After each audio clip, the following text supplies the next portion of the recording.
جب اس انگارہ خاکی میں ہوتا ہے یقین پیدا، تو کر لیتا ہے یہ بالوں پر روح الامی پیدا۔ جب اس خاکی انسان جو مٹی سے بنا ہے، اس کے اندر یقین کامل پیدا ہو جاتا ہے، تو وہ اتنا بلند ہو جاتا ہے کہ اس کے اندر روح الامی حضرت جبرائیل علیہ السلام جیسی روحانی بالوں پر پیدا ہو جاتے ہیں۔ اقبال فرماتے ہیں کہ انسان بظاہر مٹی سے بنا ہے، کمزور، محدود، فانی،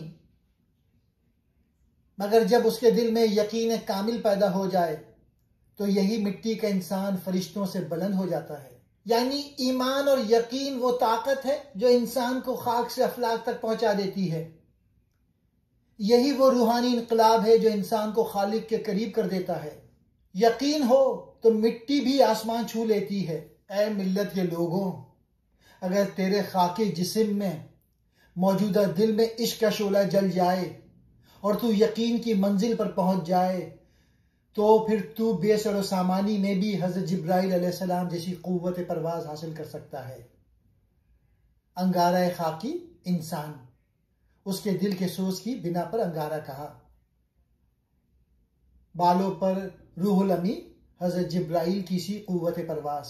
علامہ اقبال نے انسان کو اس کی اصل پہچان یاد دلائی کہ تو مٹی کا ذرہ ضرور ہے، مگر اگر تیرے اندر یقین کی آگ جل جائے تو پھر تو فرشتوں سے بھی آگے نکل سکتا ہے۔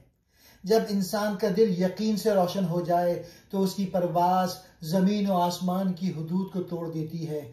پھر وہ ایک عام انسان نہیں رہتا، وہ خودی کا پیکر بن جاتا ہے۔ وہی جو اقبال کے نزدیک خودی کی معراج ہے۔ یہی یقین موسیٰ علیہ السلام کو کوہ طور پہ لے گیا۔ یہی یقین ابراہیم علیہ السلام کو آگ میں مطمئن رکھتا ہے۔ یہی یقین محمد صلی اللہ علیہ وآلہ وسلم کو دنیا کا امام بناتا ہے۔ اقبال تمہیں بتاتے ہیں کہ ایمان کمزور نہ کرو، یقین کو پختہ کرو، کیونکہ جب تیرے اندر یقین پیدا ہو جائے تو پھر تو خاک کا نہیں، فرشتوں کا ہم پرواز بن جاتا ہے۔ ایمان اگر کامل ہو تو انسان مٹی کا نہیں، روشنی کا پیکر بن جاتا ہے۔ یقین وہ پر ہے جس سے انسان روح الامی کی طرح اڑتا ہے۔